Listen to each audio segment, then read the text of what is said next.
Hey y'all, so I don't have an intro today. I'm honestly I'm feeling better. I have on shorts, probably doesn't look like it. I'm feeling better, and thank you to everyone who sent love and support through me being tested positive for coronavirus and being sick. I appreciate you. I love you. And I tried my absolute hardest to get cooking videos out, but this virus, or just being sick in general, you just have extreme fatigue, and I've been having a lot of issues with being able to keep up and be able to push out the content that I want. But I did want to come and do Tuesday talks still, so I'm gonna try to make a quick, shorter video. And so I went on Instagram again. If you don't follow me, you can go to something about Karis on Instagram, and it's around here somewhere. If you go to my page, you'll see it. And I just put out the question bubble and asked people to ask me questions, because the whole point of Tuesday Talk is to kind of just get to know me better. And I got a lot of great responses, and I haven't read them all yet, so I'm just gonna be answering them as I read them. I got a pretty good response of questions, so I have about, some of them I'm not gonna answer on here. I'm just gonna respond to the people, but I got a pretty good amount. I don't even know how many this is, but we're gonna answer them together. So buckle up. Making sure that you're in clean when it's work time. You get on my time cause you worth mine. Not a stain on her, she can make the dirt shine. She walked back in heaven like it was her first time. Okay, so question 1 was, are you feeling better? And the answer is yes, I am. A lot of you had questions about me testing positive for COVID. And I think the key, the major questions that I got with that was, what symptoms was I showing? What was I feeling? Where do I think that I got it? Etc. And I can do a whole nother, if y'all want, I will do a whole video about COVID, because it has been a bit of a journey, a bit of a trip.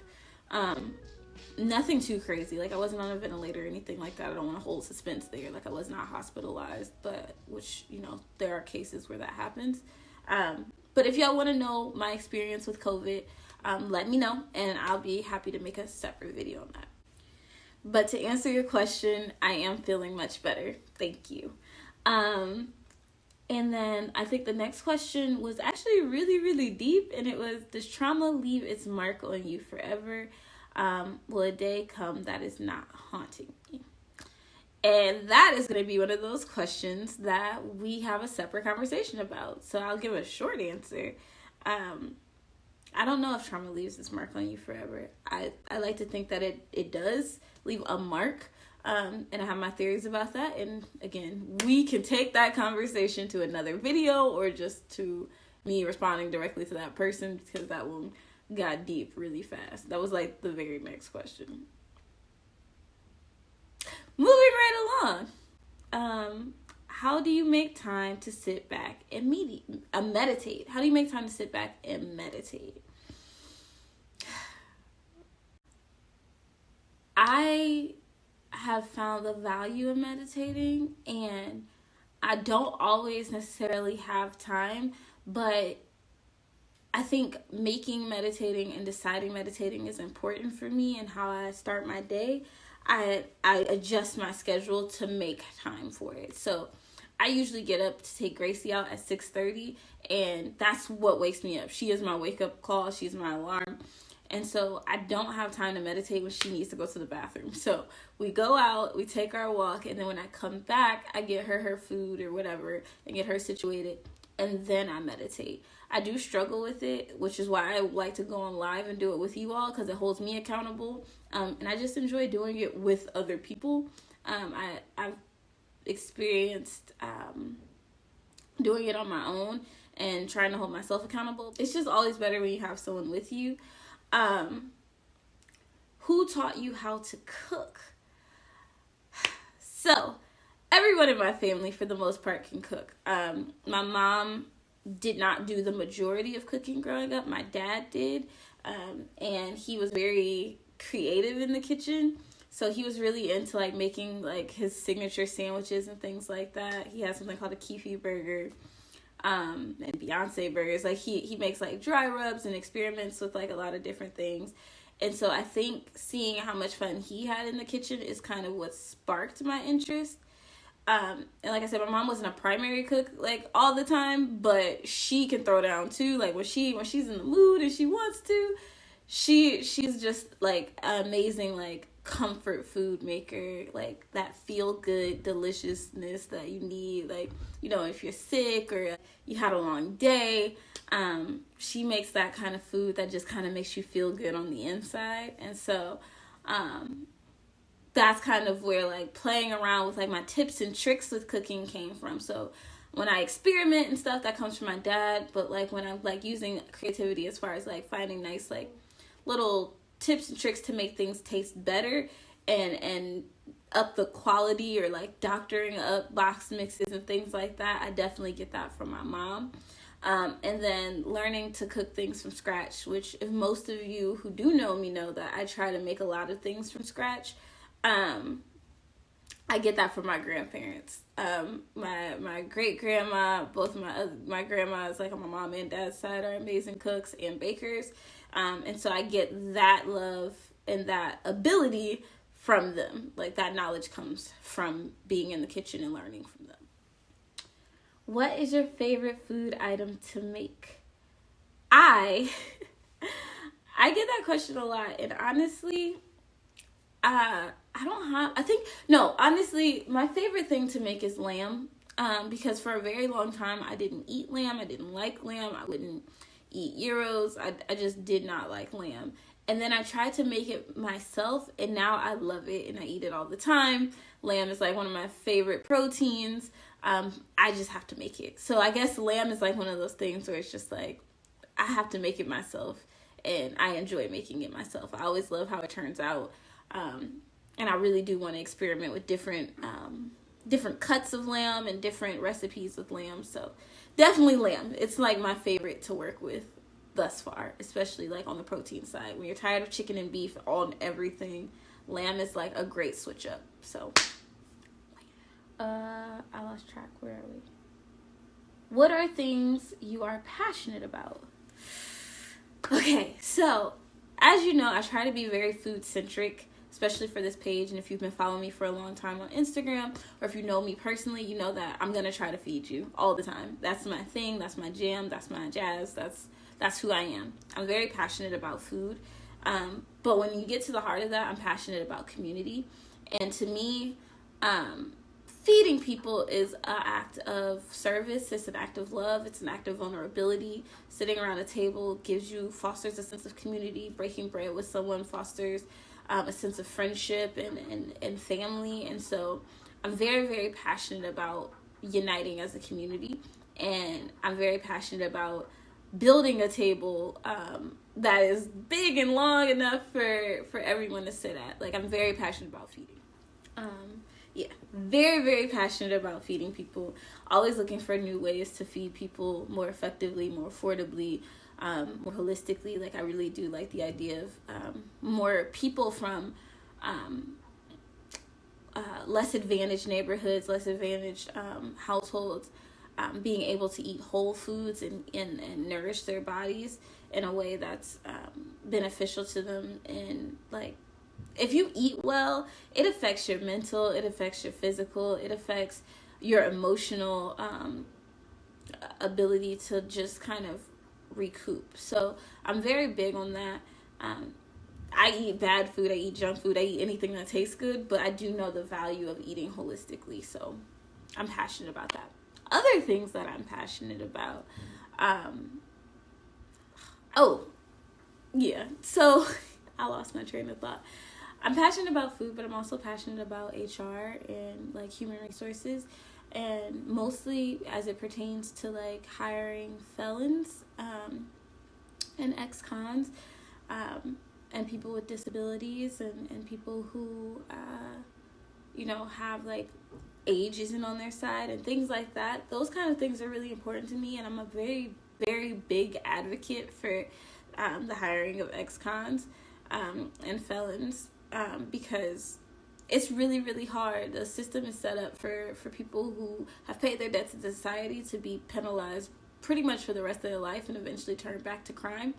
And that bothers me a lot. So I'm constantly trying to act as an advocate for those people, and that's one of the primary reasons that I got into HR to begin with.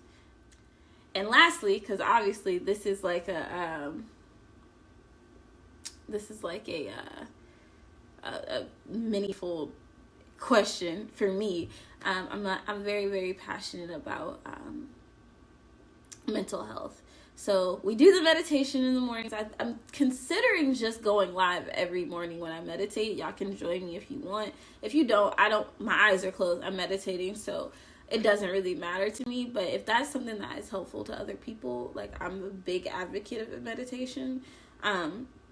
So yeah, I'm a huge, huge advocate for mental health, and I'm constantly looking for ways to help people find their outlets, help people find their coping mechanisms, and help people find ways to kind of elevate their mental health. Because it's not just about mental disabilities and having mental health issues, but like, just like you do checkups with a doctor for your physical, you also need to do mental check-ins and make sure that I believe in everybody having a therapist. No, I do not have one right now, but I do. I'm a huge proponent for it. I'm a huge advocate for it. And yeah, so if we had to list the top 3, I think it would be mental health,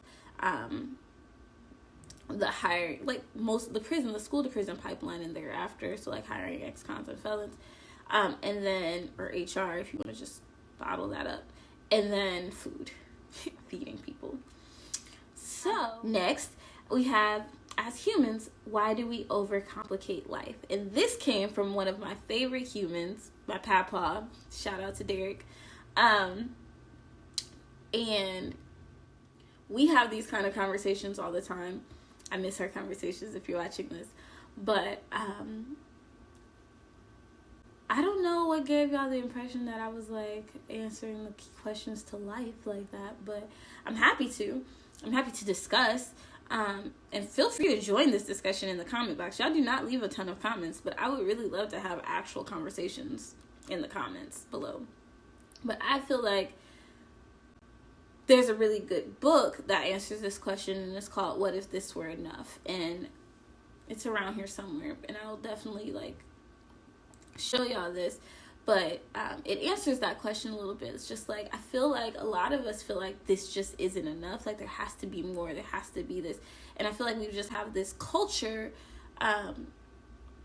especially in America, where it's just a little bit gluttonous, and we just always want the next best thing, and we're just never content. Again, I really feel like this culture was kind of fed to us because, there's like this fine line between contentment and always wanting more or better for yourself. And it's just like you're doing yourself a disservice if you settle. But then at the same time, I personally am not attracted to the mindset of always trying to find that next best thing and never being happy or satisfied with where you are. And so for me, I think that's where my mind was before, where I'm just like, I feel like I'm not doing enough, or I don't have enough, or whatever. But then I did read that book and a few other really good ones, and it kind of put into perspective to me that where I am right now is a really beautiful place, and just taking the time to just be like, if this is all that happens forever, I just want to be happy right here. And if that's not where you are at right now, you can't say that right now, I always advise people to strive to get to that point where it's just like, if nothing else happens, I'm fine right here. Next question is, when is the last time you were truly happy? And the answer is this morning. I'm usually my happiest in the morning, before my day gets started and all the chaos and other people's vibes and intentions and everything comes in and all of my responsibilities for the day set in. I'm really, really happy in the morning. I'm very content. I love watching the sunrise. I love the stillness of the morning when nobody else is awake. I'm always happiest in the morning. That is my most content time. That is when I'm genuinely like my heart is smiling. I'm like beaming from the inside out. I always take pictures of myself in the morning, even if I don't post them or share them, because I find there's so much beauty in myself in the morning. And then like when I take Gracie on a walk, like I see the same trees and the same outdoors every day, right? But there's just always something extra beautiful about something I notice on our walks. So like there's a tree that's like right by the big field that I take her to, and then some days it just looks like I'm just in awe of it, like it's just the most beautiful thing I've ever seen. And then other days I'm just like, wow, this grass is just so green, or the sky is just way like just this crystal clear blue. Yeah, so mornings are my happiest time for sure, and they mean a lot to me. That's it. Next question. The next question is, what are you afraid of? I think the one thing that I'm like, so let me start by prefacing that all of my fears to date, things that I'm like actually afraid of happening have happened. So I won't say that I'm fearless, but I definitely have a new attitude towards fear itself, and I'm definitely on a do it anyway type of wave right now. So I guess just to be super generic, I do have an extreme fear of disappointment and failure. So like I was definitely one of those kids who was just like, if you don't have to hit me, you don't have to like scream your head off at me. If you tell me you're disappointed in me, you will crush my soul. And I'm still like that to this day. And then I do have like a fear that's paralyzing, a fear that's extremely paralyzing, and that's my fear of failure. So like when I say it's paralyzing, it means I literally won't do something out of fear of not doing it correctly or executing it in the way that I deem successful. And I'm trying to conquer that every day.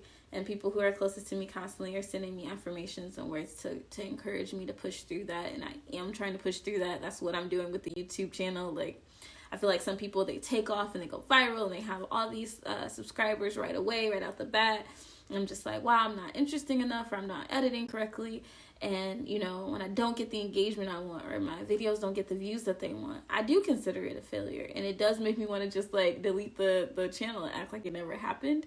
And so I've been pushing through that and still just trying to stay consistent with the people who do care enough to tune in, and the people who do care enough to comment, the people who do care enough to subscribe. Like, yeah, no, I don't have 1,000 subscribers or 10,000 subscribers, but I have like 60 plus, and y'all for the most part all watch and tune in and enjoy and give me feedback, whether it be in the comment section or in my DMs. Like, that's pretty cool. Like 60, like I'm gonna talk to you 60 like I'm talking to 10,000 people. That's enough for me. And again, that comes to that book, like, what if this were enough? This is enough for me.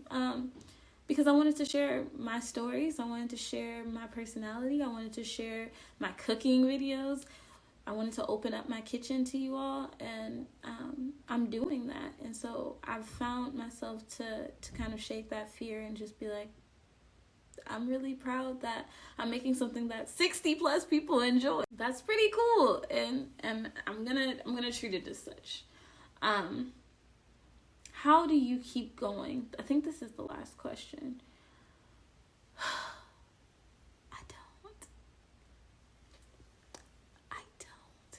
I'm just gonna be 100% transparent with y'all. I don't keep going.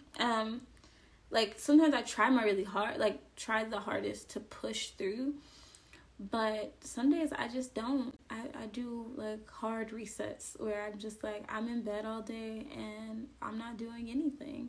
And you can call it depression, or you can call it fatigue. You can call it whatever you want.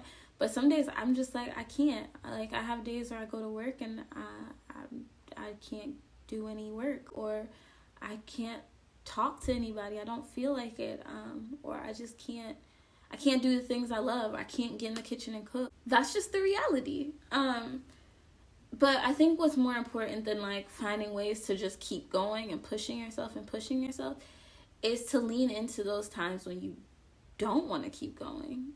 Be honest with yourself and respect yourself enough to stop when you don't want to keep going, and say, hey, I deserve to rest. I deserve to take a break. I deserve to take the time I need to empty my cup and refill it, and actually be of service to somebody. You can't pour from an empty cup. So sometimes you need that time to yourself to recharge, and you should take that. So I'm not going to give you a cheat sheet on how to press on when you don't want to. I'm going to tell you to take the time to rest and respect those boundaries for yourself. If you don't respect your boundaries and you don't enforce your limits, I can bet that you're not asking other people to, and they most likely aren't.